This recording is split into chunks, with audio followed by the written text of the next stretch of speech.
Hello students and welcome back to channel Siraj tech D study. आज internal reconstruction का lecture number 4 है, जिसे हम कवर करेंगे नए points of internal reconstruction. Start करेंगे आज से क्लास।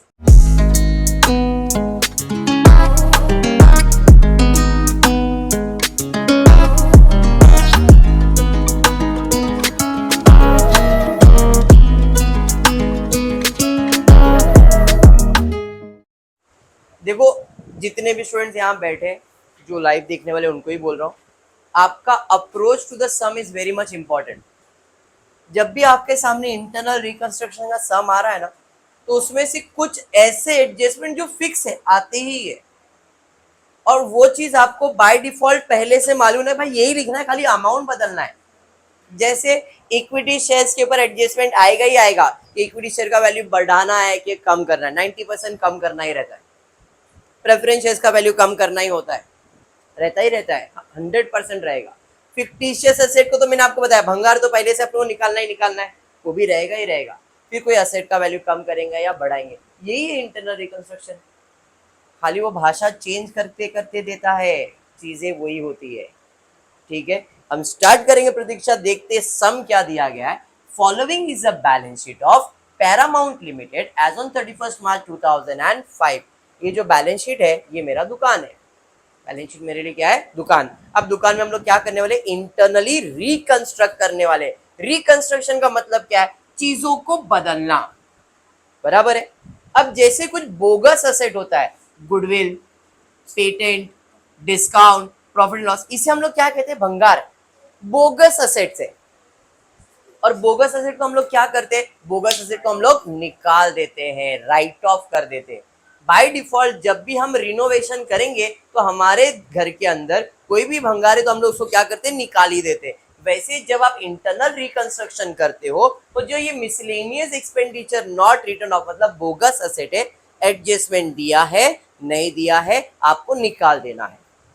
अगर पूरे सब में कहीं पे नहीं भी बोला रहेगा तो भी ये भंगार को बेचना ही बेचना है। समझ में आ गया? इसको सेल नहीं करना होता है, इसे निकाल देना होता है। इसके साथ जो गुडविल या पेटेंट, ऐसा इंटेंजिबल असेट्स है ना, उनको भी निकाल देते हैं। समझा आपको? नहीं आएगा बेटा, ठीक है। फिक्टिशियस असेट्स बोलते हैं इसे। क्लियर हो गया आपको? चलिए अब क्वेश्चन की तरफ देखते, दिया क्या। नोट, निकिता ध्यान दे, note preference dividend is in arrear for 3 years। इसका मतलब क्या है?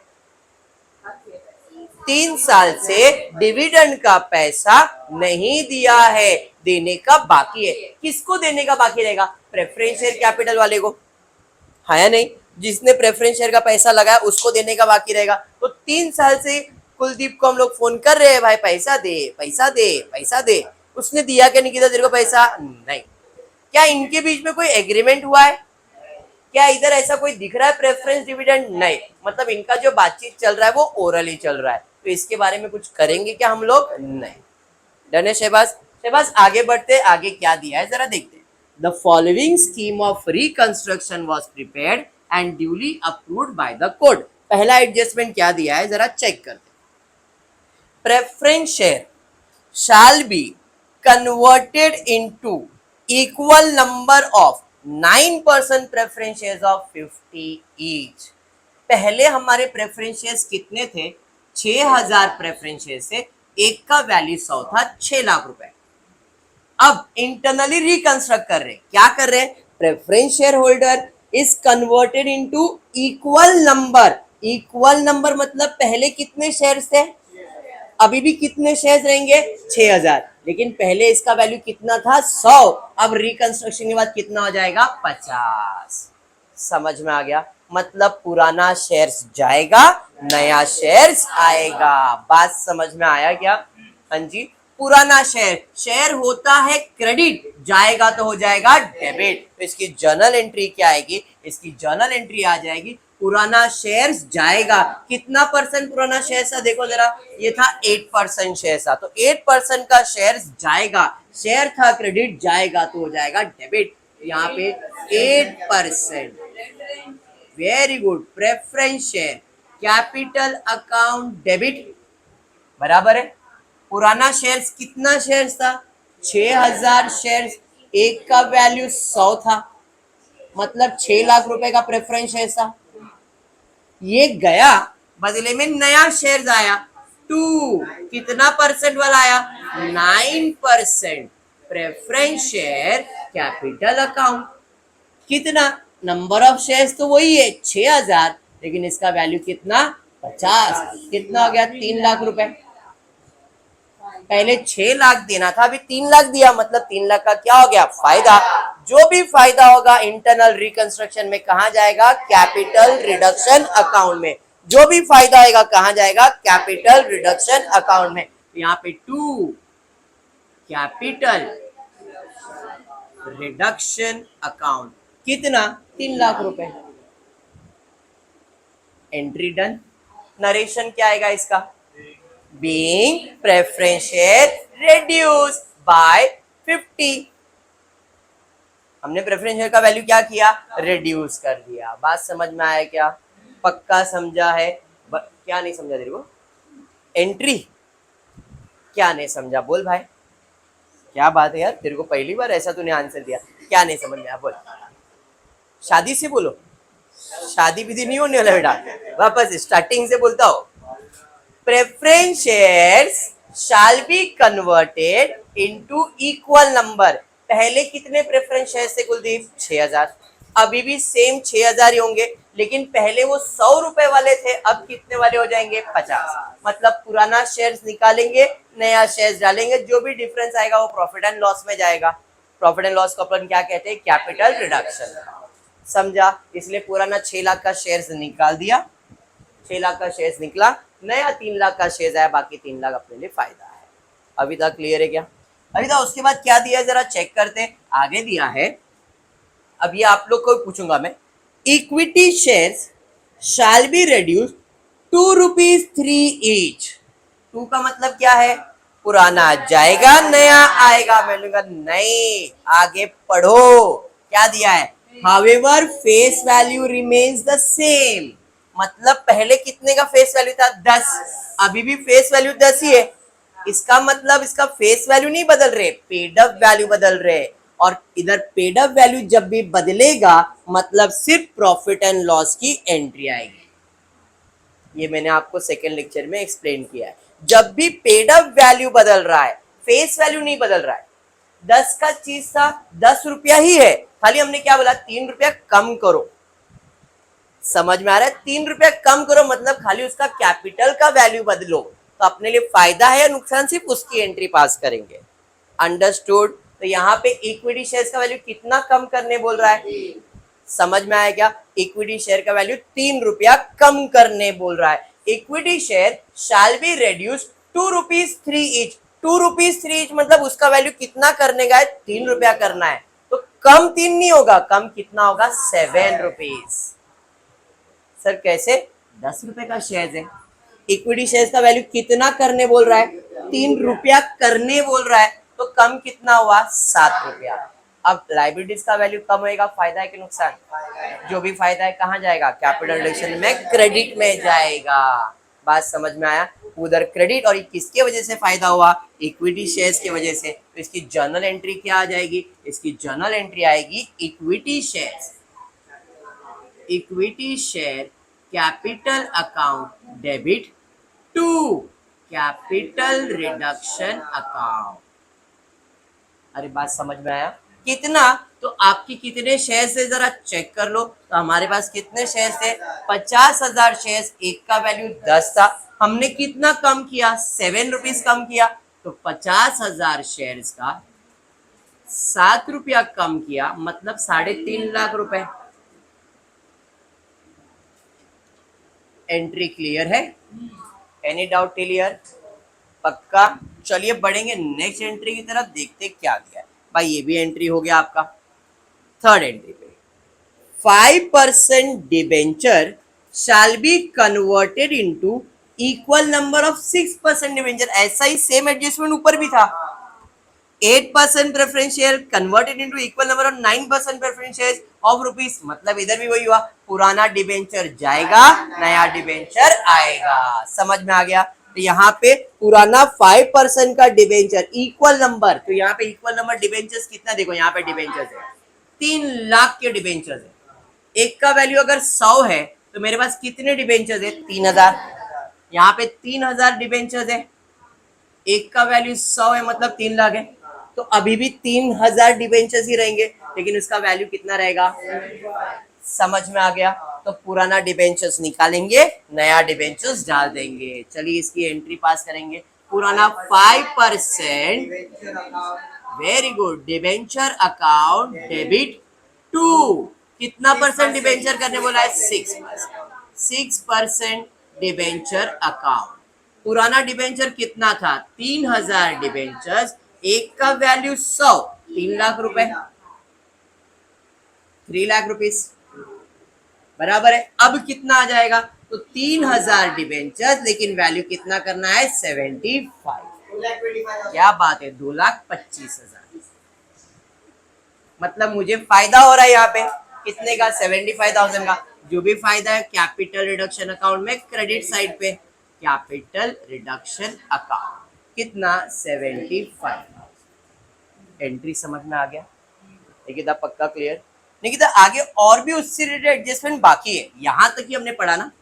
आगे दिया है the debenture holder also agree to waive 50% of the interest. Waive का मतलब क्या होता है? वेव का मतलब माफ करना। उसने बोला कोई डिबेंचर इंटरेस्ट ड्यू है क्या? हाँ जी है। कितना डिबेंचर इंटरेस्ट ड्यू है? 50,000। क्या बोला शहबाज? उसने 50% माफ किया, बाकी 50 के बारे में कुछ नहीं बोला। खाली क्या बोला? जा तेरा 50% माफ किया। माफ किया तो मेरे लिए तो क्या हो गया? फायदा, बराबर है। तो 50,000 का कितना परसेंट माफ किया है? 50%, मतलब 25,000 का फायदा हुआ। किसके वजह से? इंटरेस्ट के वजह से। जो भी फायदा है कहाँ जाएगा? कैपिटल रिडक्शन अकाउंट में, क्रेडिट साइड पे। तो यहाँ पे 2 कैपिटल रिडक्शन अकाउंट। हाँ जी, कितना फायदा हुआ अपने को? 25,000। प्राची समझ में आया क्या? 25,000 का फायदा किसके वजह से हुआ? Interest on debenture account. समझ में आ गया? एंट्री क्लियर है? पक्का क्लियर? 100%। चलिए बढ़ेंगे नेक्स्ट। उसके बाद क्या है भाई? ये एंट्री भी हो गया। Arrear of preference dividend is to be reduced to 1 year, which is paid in cash. हुआ क्या? निकिता ने कॉल किया। किसको कॉल किया? कुलदीप को कॉल किया। और निकिता ने क्या बोला? कितने साल से पैसा मांग रही है वो? 3 साल से, या 3 साल का पैसा बाकी है, दे दे। अब पहले मैं 3 साल का पैसा कैलकुलेट करता हूँ। प्रेफरेंस शेयर्स कितना परसेंट था? 8%। प्रेफरेंस शेयर का वैल्यू कितना था? 3 लाख, सॉरी 6 लाख। तो 6 लाख के ऊपर 8% कैलकुलेट करो, ये 1 साल का डिविडेंड हुआ। ऐसे कितने साल का पैसा बाकी है? तो 1 ईयर, सेकेंड ईयर,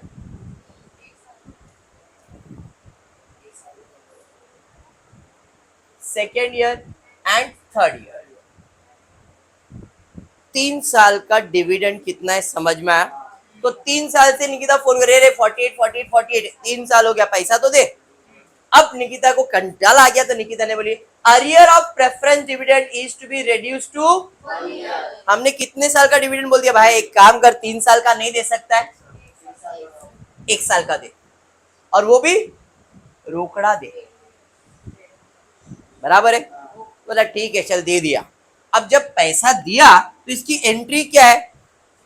ऐसा जा रहा है टू कैश और बैंक अकाउंट। हाँ जी, अरे यस, पैसा जा रहा है किधर? डिविडेंड नहीं, डिविडेंड लिखा है क्या आपने? नहीं, मतलब आपके लिए क्या है? नुकसान है। और जो भी नुकसान है वो कहाँ जाएगा? कैपिटल रिडक्शन अकाउंट में। तो यहाँ पे डेबिट में आएगा, कैपिटल रिडक्शन अकाउंट डेबिट। कितना? 48,000। 48,000। रंजना ये किधर दिया है अमाउंट? समझा क्या? किधर दिया है अमाउंट? कैलकुलेशन में दिया है, बराबर है ना? क्लियर है यहाँ तक? अरे समझा? ये पक्का समझा है? समझा सबको? बढ़ते आगे। उसके बाद हर्ष क्या दिया है? दिया है fifth adjustment, the sundry debtors, sorry creditors agree to waive 30% of their claim. पहला इतना पार्ट, सन्ड्री क्रेडिटर्स क्या बोल रहे हैं, 30% क्लेम माफ कर रहे हैं। तो हमारे क्रेडिटर्स कितने भाई साहब, 1,80,000। जरा 1,80,000 का 30% कैलकुलेट करो। ये लोग ने माफ कर दिया तो मेरे लिए तो फायदा है, फायदा तो कैपिटल रिडक्शन में जाएगा। अरे समझ में आ गया। तो sundry creditor agree to waive 30%, मतलब 54,000 का फायदा हुआ, यहां तक खत्म। And to accept equity share for ₹30,000 in part settlement of their renew claim.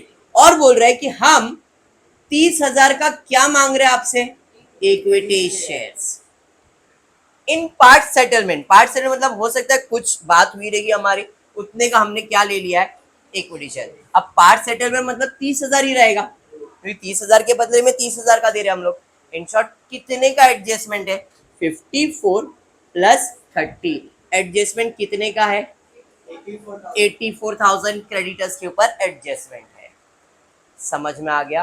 Creditors होता है क्रेडिट, अब सेटल करने के लिए क्या करेंगे, डेबिट। तो हम क्रेडिटर्स को सेटल करने के लिए कर रहे हैं डेबिट। अगर कंफ्यूजन है अभी तक तो टेंशन मत ले, वापस एक्सप्लेन करूंगा। तो क्रेडिटर्स अकाउंट कर दिया डेबिट, बराबर। टू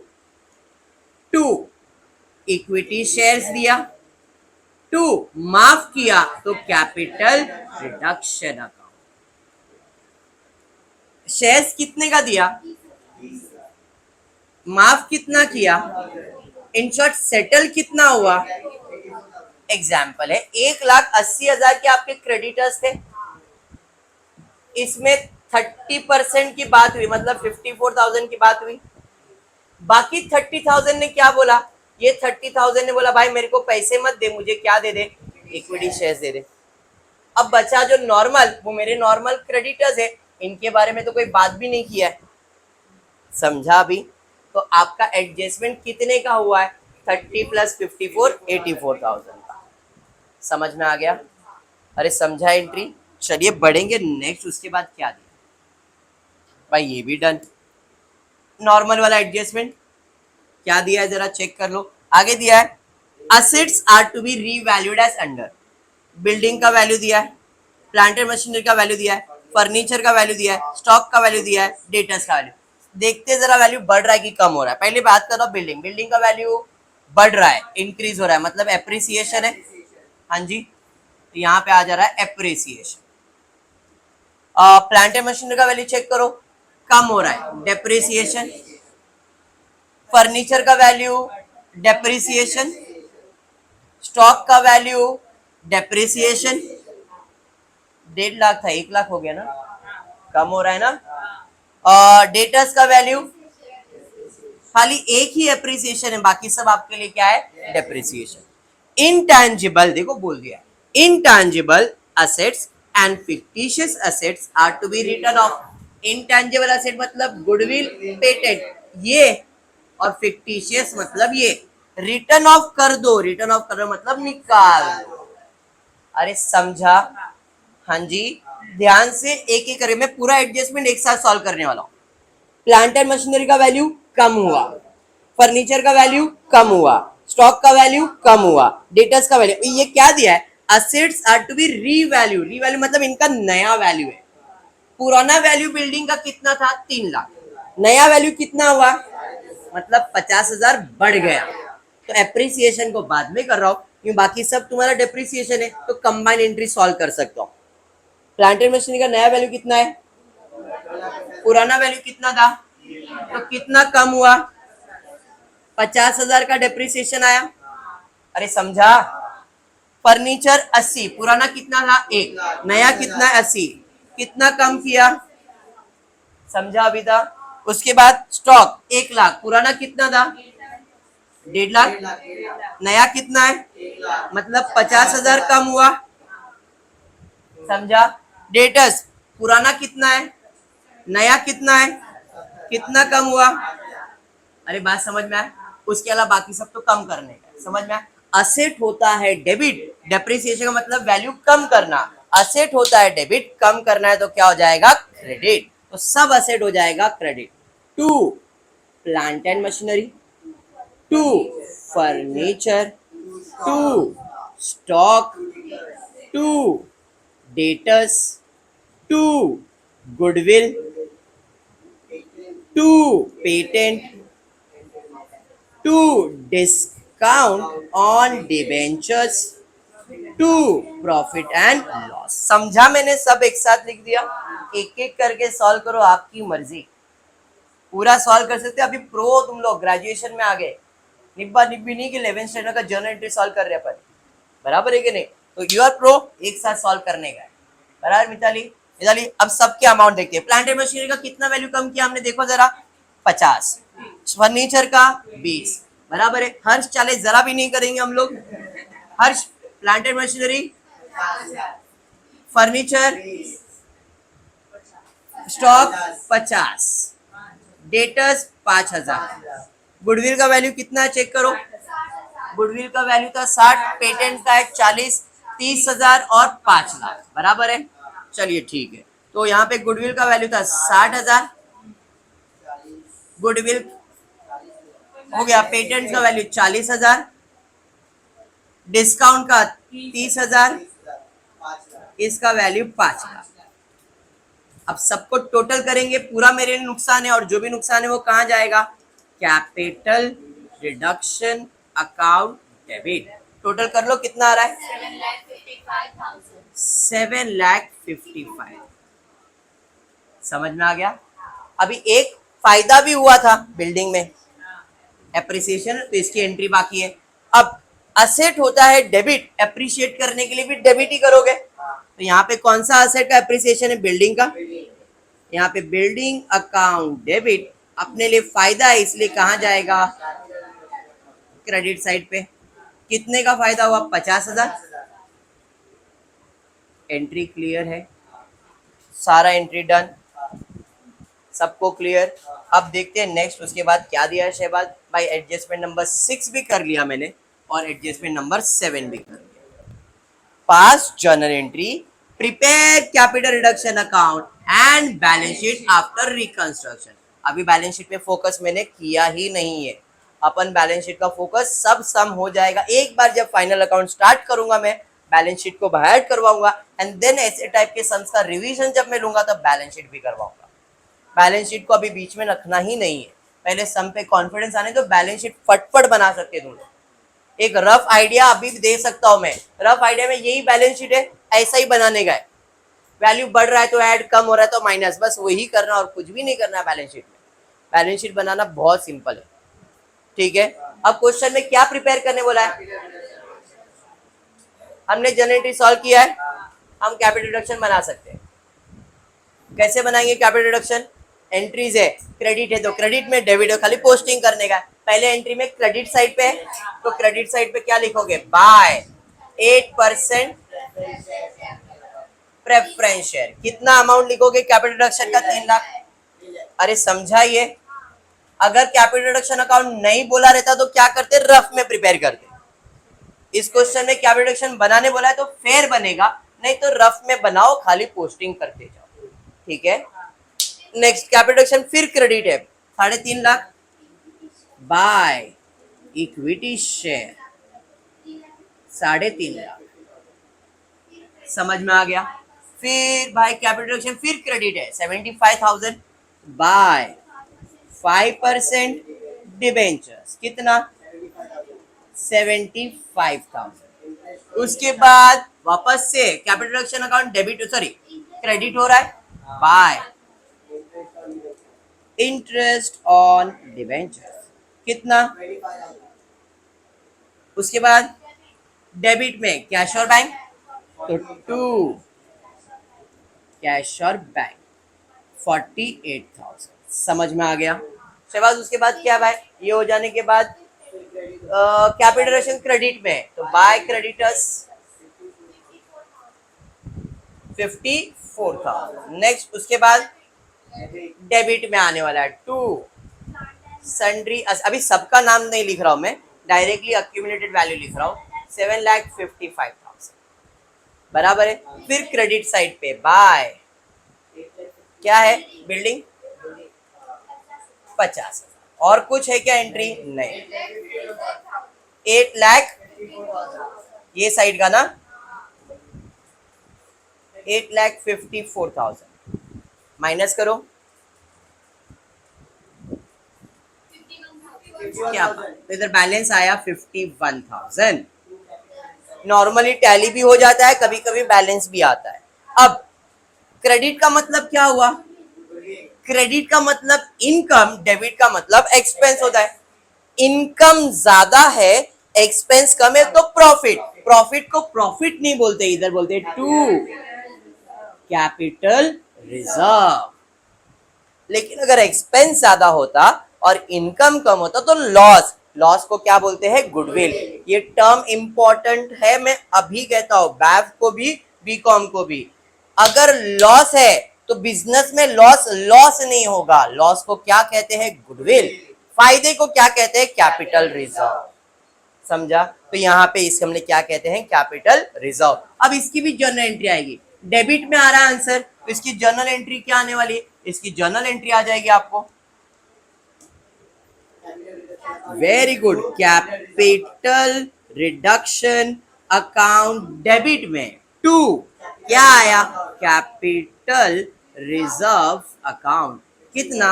51,000। समझ में आ गया? देखो, फर्स्ट लेक्चर का टाइम, सेकेंड लेक्चर का टाइम, थर्ड लेक्चर का, आज फोर्थ लेक्चर, टाइम कैसा कम होते गया है। एक सम को सॉल्व करने अपने को पहले कितना टाइम लग रहा था, आज कितना टाइम लगा है। अगर आप प्रो बन गए तो फटाफट सम सॉल्व होगा। क्लियर है? एंड अपना मोटिव ही होना चाहिए कि जब अपन क्लास में जा रहे हो और वही स्काई में पढ़ रहे हो तो आपका मोटिव ही होना चाहिए कि भाई सम देखिए अपने को मालूम है भाई इतना ही टाइम में अपन सॉल्व करेंगे और फटाफट सॉल्व करेंगे एंड विदाउट मिस्टेक। क्लियर है क्या? तो आज के लिए इतना ही करते हो। वीडियो पसंद आया तो प्लीज वीडियो को लाइक कर देना, फ्रेंड्स ग्रुप में शेयर करना, चैनल को सब्सक्राइब करना। Thank you for watching the video.